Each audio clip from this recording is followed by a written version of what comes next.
কুলফি বা আইসক্রিম খেতে কে না ভালোবাসে। গরমকালে বাইরে বেরোলেই কিন্তু আমরা দোকান থেকে কুলফি বা আইসক্রিম খেয়ে থাকি, কিন্তু সেই কুলফি যদি আজ বাড়িতেই তৈরি করে নেওয়া যায় তাহলে তো খুব ভালোই হয়। দোকান থেকে আর কিনে খেতে হবে না। আর যে কোনো খাবার বাড়িতে তৈরি করলে সেটা ভীষণই স্বাস্থ্যকর হয়। যাই হোক, নমস্কার বন্ধুরা, মিষ্টুস কিচেন অ্যান্ড ভ্লগে আপনাদের সবাইকে স্বাগত। আজকের রেসিপি আমের মালাই কুলফি। আমি প্রথমে 1 লিটার দুধকে জাল দিয়ে হাফ লিটার করে নিয়েছিলাম। তারপর ঠান্ডা হয়ে যাওয়ার পর এই ওপরে যে সর বা মালাইটা জমেছে সেটা একটি বাটিতে আলাদা করে তুলে রাখবো। অন্যদিকে এখানে 2টো আমকে ছোটো ছোটো টুকরো করে কেটে নিয়েছি, আর কয়েকটা কাজু বাদাম আর আমন্ড বাদামকে জলে ভিজিয়ে রেখেছিলাম। তারপরে আমন্ড বাদামের খোসাগুলো তুলে নিয়েছি, আর সেই যে শর্টটা আলাদা করে রেখেছিলাম সেই শর্টটা নিয়েছি। এবার একটি ব্লেন্ডার জারের মধ্যে আমের টুকরোগুলো দিয়ে দিলাম, তারপর কাজু বাদাম আর আমন্ড বাদামটাও দিচ্ছি, দিয়ে দিলাম সেই দুধের শর্টটা, আর ওই কাচের বাটির মাপ করে 1 বাটি চিনি আর 1 চিমটে জাফরান। তারপর খুব ভালো করে ব্লেন্ড করে নিচ্ছি। ব্লেন্ড করা হয়ে গেলে এই মিশ্রণটা আগে থেকে যে জাল করে রেখেছিলাম সেই দুধের মধ্যে দিয়ে দিলাম। গ্যাসটা কিন্তু আমি আগে থেকেই অন করে রেখেছি। এবার এই মিশ্রণটাকে দুধের সঙ্গে খুব ভালো করে মিশিয়ে নিতে হবে। খুব ভালো করে দুধের সঙ্গে আমের মিশ্রণটা মেশানো হয়ে গেছে। এবার কিছুক্ষণ ফুটিয়ে নিতে হবে।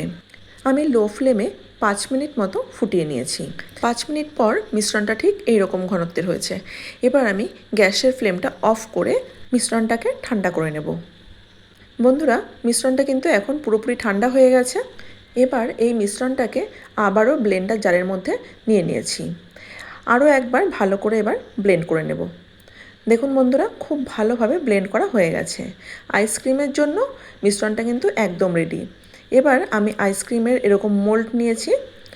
এই মোল্ডের মধ্যে এবার আইসক্রিমের মিশ্রণটা ঢেলে দিচ্ছি।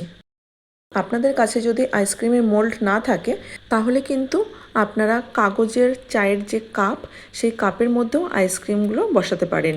সেক্ষেত্রে ওই গ্লাসের মধ্যে আইসক্রিমের মিশ্রণটা দেওয়ার পরে গ্লাসের মুখটা একটি প্লাস্টিক দিয়ে খুব ভালো করে কভার করে তারপরে ওই প্লাস্টিকটা গার্ডার দিয়ে আটকে দিতে হবে। এদিকে আমার আইসক্রিমের মোল্ডের মধ্যে কিন্তু আইসক্রিমগুলো ঢালা হয়ে গেছে। তারপরে আমি এই স্টিকগুলোকে এইভাবে আটকে দিলাম। এখন কিন্তু বাজারে অনেক রকমের আইসক্রিমের মোল্ড পাওয়া যায়। দেখুন, আমি এই ধরনের আইসক্রিমের কয়েকটা মোল্ড নিয়েছি। এর মধ্যেও আইসক্রিমের মিশ্রণগুলো আমি ঢেলে দিচ্ছি। এই মোল্ডের মধ্যে আইসক্রিমের মিশ্রণ দেওয়ার পরে মোল্ডের মুখটা খুব ভালো করে এই মোল্ডের যে ক্যাপ আছে সেই ক্যাপ দিয়ে আটকে দিতে হবে। এইভাবে সব মোল্ডের মধ্যে আইসক্রিমের মিশ্রণটা ঢেলে তারপরে আমি ফিরে আসছি। দেখুন, সমস্ত মোল্ডে আমার আইসক্রিম ঢালা হয়ে গেছে। এবার পাত্রটিকে সারা রাত ডিপ ফ্রিজে রেখে দেব। তারপরে ডিপ ফ্রিজ থেকে বের করে আমি আপনাদের পরের দিন দেখাচ্ছি। সারা রাত রেখে দেওয়ার পরে পরের দিন দুপুরবেলা আমি ডিপ ফ্রিজ থেকে বের করেছি। এবার আমি আইসক্রিমগুলো খুলে আপনাদের দেখাচ্ছি। বন্ধুরা, আজকের এই আইসক্রিমের রেসিপিটা আপনাদের ভালো লেগে থাকলে অবশ্যই ভিডিওটিতে একটি লাইক করে দেবেন, আর বেশি বেশি করে ভিডিওটি বন্ধুদের মধ্যে শেয়ার করে দেবেন। দেখুন বন্ধুরা, কি সুন্দরভাবে জমে গেছে। এবার মাঝখান দিয়ে একটি আইসক্রিমের কাঠি এইভাবে ঢুকিয়ে দিচ্ছি। তারপরে আস্তে করে গোল করে ঘুরিয়ে নিলেই সমস্ত আইসক্রিম বেরিয়ে যাবে। আইসক্রিমগুলো বের করে নিয়েছি, আর দেখতে কতটা সুন্দর হয়েছে। আর এই মালাই কুলফি আইসক্রিম খেতে খুবই ভালো হয়। বাড়িতে এইভাবে ম্যাঙ্গো মালাই কুলফি যদি বানান তাহলে দোকান থেকে আর কিনে খাওয়ার প্রয়োজনই হবে না।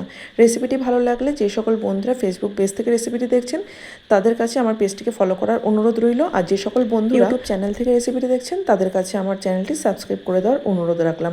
পাশে থাকা বেল আইকনটি অবশ্যই ক্লিক করে দেবেন এরকম নতুন নতুন রেসিপির আপডেট সবার প্রথমে পাওয়ার জন্য। আজ এখানেই শেষ করছি। সবাই ভালো থাকবেন, সুস্থ থাকবেন।